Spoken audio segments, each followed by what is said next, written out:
ಚಳ್ಳಕೆರೆ ತಾಲೂಕಿನ ಗೋಪನಹಳ್ಳಿ ಗ್ರಾಮದಲ್ಲಿ ವಿಶ್ವ ಕ್ಷಯರೋಗ ದಿನಾಚರಣೆ ಅಂಗವಾಗಿ ಅರಿವು ಕಾರ್ಯಕ್ರಮ ಹಮ್ಮಿಕೊಳ್ಳಲಾಯಿತು. ಈ ಕಾರ್ಯಕ್ರಮದಲ್ಲಿ ಜಿಲ್ಲಾ ಕ್ಷಯರೋಗ ನಿಯಂತ್ರಣಾಧಿಕಾರಿ ಡಾಕ್ಟರ್ ಸುಧಾ ಮಾತನಾಡಿ, ಕ್ಷಯರೋಗವು ಮಾರಣಾಂತಿಕವಲ್ಲ, ಸರಿಯಾದ ಚಿಕಿತ್ಸೆ ಪಡೆದರೆ ಸಂಪೂರ್ಣವಾಗಿ ಗುಣಪಡಿಸಬಹುದಾದ ರೋಗ ಎಂದು ಹೇಳಿದ್ದಾರೆ.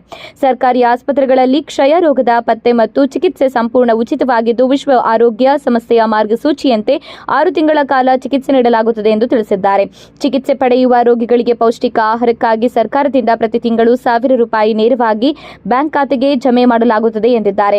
2 ವಾರಗಳಿಗಿಂತ ಹೆಚ್ಚು ಕಾಲ ಕೆಮ್ಮು, ಜ್ವರ, ತೂಕ ಇಳಿಕೆ, ದೌರ್ಬಲ್ಯ ಮತ್ತು ಹಸಿವು ಕಡಿಮೆಯಾಗುವ ಲಕ್ಷಣಗಳು ಕಂಡುಬಂದಲ್ಲಿ ತಕ್ಷಣವೇ ಹತ್ತಿರದ ಸರ್ಕಾರಿ ಆಸ್ಪತ್ರೆಗೆ ಭೇಟಿ ನೀಡಿ ಪರೀಕ್ಷಿಸಿಕೊಳ್ಳಬಹುದು ಎಂದು ಸಲಹೆ ನೀಡಿದ್ದಾರೆ. ಹೆಚ್ಚಿನ ಮಾಹಿತಿಗಾಗಿ 104 ಅಥವಾ 1800116666 ಸಹಾಯವಾಣಿ ಸಂಖ್ಯೆಗೆ ಸಂಪರ್ಕಿಸಲು ಸೂಚಿಸಿದ್ದಾರೆ.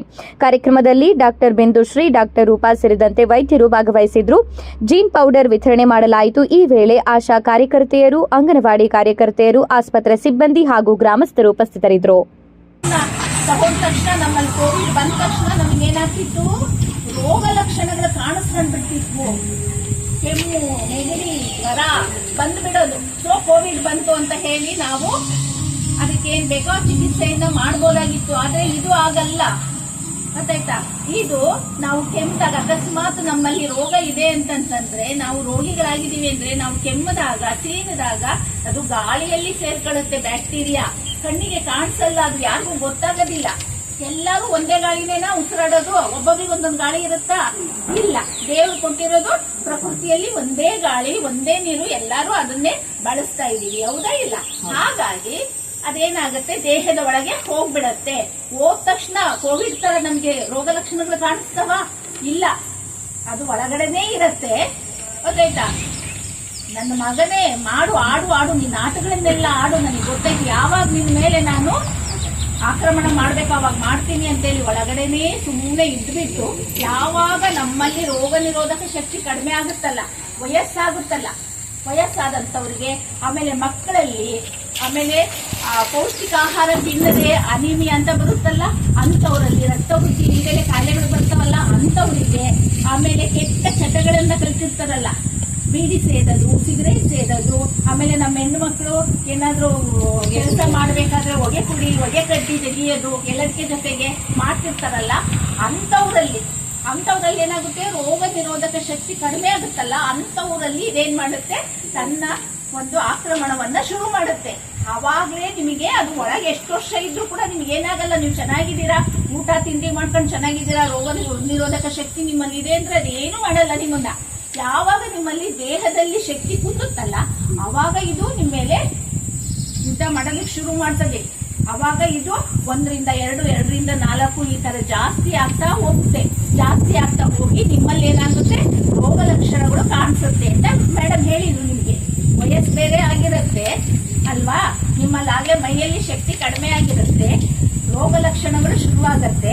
ಅವಾಗ ನಿಮ್ ಕೆಮ್ಮಿದಾಗ, ಸೀದಾಗ ಏನಾಗುತ್ತೆ, ಅಕ್ಕಪಕ್ಕದವ್ರಿಗೆ ಅಂದ್ರೆ ಮನೆಯ ಸಣ್ಣ ಮಕ್ಕಳು ಇದ್ರೆ ಅವ್ರಿಗೂ ಬರುತ್ತೆ, ಯಾರು ನಿಮ್ ಆರೈಕೆ ಮಾಡ್ತಿರ್ತಾರಲ್ಲ ಅವ್ರಿಗೂ ಬರಬಹುದು. ಅದಕ್ಕಾಗಿ ಏನ್ ಮಾಡ್ಬೇಕಂತಂದ್ರೆ, ರೋಗ ಲಕ್ಷಣ ಶುರುವಾದ ತಕ್ಷಣ ಕಫ ಪರೀಕ್ಷೆ ಮಾಡಿಸ್ಕೋಬೇಕು ಅಂತ ಮೇಡಮ್ ಹೇಳಿದ್ದು. ನಿಮ್ಗೆಲ್ಲ ಏನಂತ ಹೇಳಿದ್ದು? ಕಫ ಪರೀಕ್ಷೆ ಮಾಡಿಸ್ಕೋಬೇಕು. ರೋಗ ಬರುತ್ತೆ, ರೋಗಕ್ಕೆ ಸರಿಯಾದಂತ ಚಿಕಿತ್ಸೆಯನ್ನು ಕಂಡಿಡ್ದಿದ್ದಾರೆ, ಆಯ್ತಾ? ಆ ಚಿಕಿತ್ಸೆಯನ್ನ ನೀವು ತೂಕಕ್ಕೆ ಅನುಗುಣವಾಗಿ ಕೊಡ್ತಾರೆ. ಆ ಚಿಕಿತ್ಸೆಯನ್ನ ನೀವು ತಗೊಂಡಿದ್ದೀರಾ ಅಂತಂದ್ರೆ ಏನು, ಕೋವಿಡ್ ತರ 7 ದಿವಸ 14 ದಿವಸದಲ್ಲ ಚಿಕಿತ್ಸೆ, ಅದು 6 ತಿಂಗಳು 9 ತಿಂಗಳು ತನಕ ಹೋಗುತ್ತೆ. ಕೆಲವರಿಗೆ 6 ತಿಂಗಳು, ಕೆಲವರಿಗೆ 9 ತಿಂಗಳು.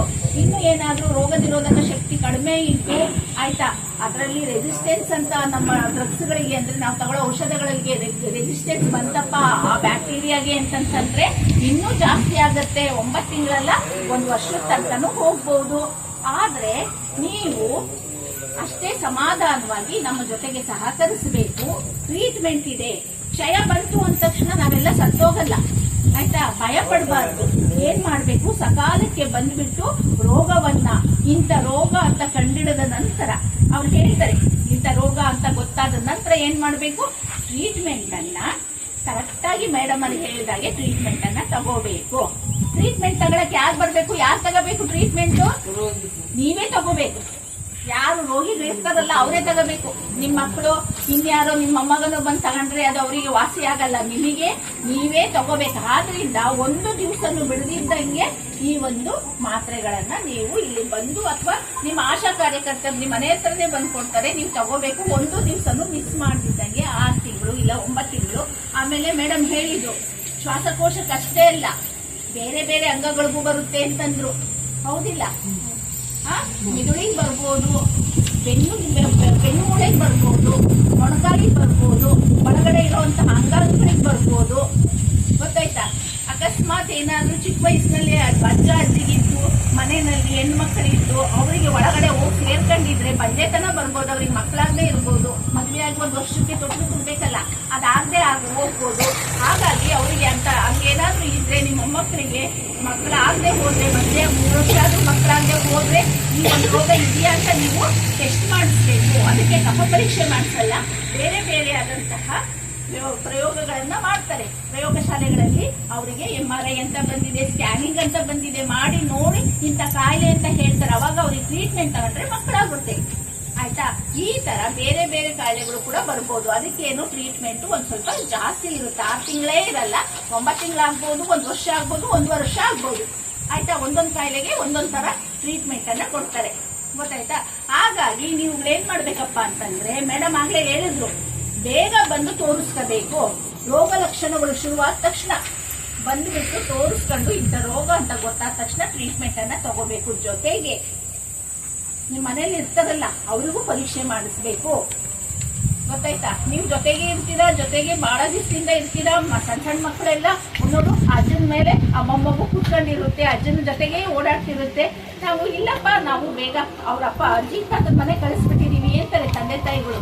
ಆ ಥರ ಅಲ್ಲ, ಅಲ್ಲಿಂದನೂ ಆ ಮಗು ಜೊತೆ ಇದ್ದಾವಾಗ ಆ ಮಗುಗೂ ಒಳಗಡೆ ಹೋಗಿರ್ಬೋದು. ಅದಕ್ಕೂ ಕೂಡ ಟ್ರೀಟ್ಮೆಂಟ್ ಇರುತ್ತೆ, ಅದನ್ನ ತಡೆಗಟ್ಟುವಂತಹ ಟ್ರೀಟ್ಮೆಂಟ್ ಇರುತ್ತೆ. ರೋಗ ಇದೆಯಾ ಇಲ್ಲ ಅಂತ ಖಚಿತಪಡಿಸ್ಕೊಂಡು ಆ ಮಗುಗೆ ಅದನ್ನ ಬರದೇ ಇರೋ ತರ ತಡೆಯುವಂತಹ ಟ್ರೀಟ್ಮೆಂಟ್ TPT ಅಂತ ಕೊಡ್ತೀವಿ ಅಂತ ಹೇಳಿದ್ವಿ. TB ಪ್ರಿವೆಂಟಿವ್ ಥೆರಪಿ ಅಂತ ನಾವು ಕರಿತೀವಿ ಅದನ್ನ. ಅಂದ್ರೆ TB ಮತ್ತೆ ಆ ಮಗುನಲ್ಲಿ ಆ ಬ್ಯಾಕ್ಟೀರಿಯಾ ಇದ್ರೂ ಕೂಡ ಅದಕ್ಕೆ ತೊಂದರೆ ಆಗದೆ ಇರೋ ತರ ಟ್ರೀಟ್ಮೆಂಟ್ ಅನ್ನ ಕೊಡೋದು. ಬರ್ತಿರೋರಿಗೆ 1 5 ವರ್ಷ 10 ವರ್ಷ ತಡೆಯುವಂತಹ ಟ್ರೀಟ್ಮೆಂಟ್ ಅನ್ನ ಕೊಡುವಂತದ್ದು. ಅದು 6 ತಿಂಗಳು ಇರಲ್ಲ, 3 ತಿಂಗಳು ಕೊಡ್ತಾರೆ. ಅದರಲ್ಲೂ 2 ತರ ಇರುತ್ತೆ. ಚಿಕ್ಕ ಮಕ್ಕಳಿಗಾದ್ರೆ 6 ತಿಂಗಳು ಕೊಡ್ತಾರೆ, ದೊಡ್ಡವ್ರಿಗಾದ್ರೆ 18 ವರ್ಷದ ಮೇಲ್ಪಟ್ಟವ್ರಿಗಾದ್ರೆ 3 ತಿಂಗಳದ್ದು ಟ್ರೀಟ್ಮೆಂಟ್ ಬಂದಿದೆ. ಅದು ವಾರಕ್ಕೊಂದ್ಸಲ ತಗೊಳ್ಳೋಂಥ ಟ್ರೀಟ್ಮೆಂಟ್ ಇರುತ್ತೆ. ಹಾಗಾಗಿ ನೀವುಗಳು ನಮ್ಮೊಂದಿಗೆ ಸಹಕರಿಸಬೇಕು. ನಾವು 10 ಹೆಜ್ಜೆ ಮುಂದಕ್ಕೆ ಬಂದ್ರೆ ನೀವು 2 ಹೆಜ್ಜೆನಾದ್ರೂ ಮುಂದಕ್ಕೆ ಬರಬೇಕು.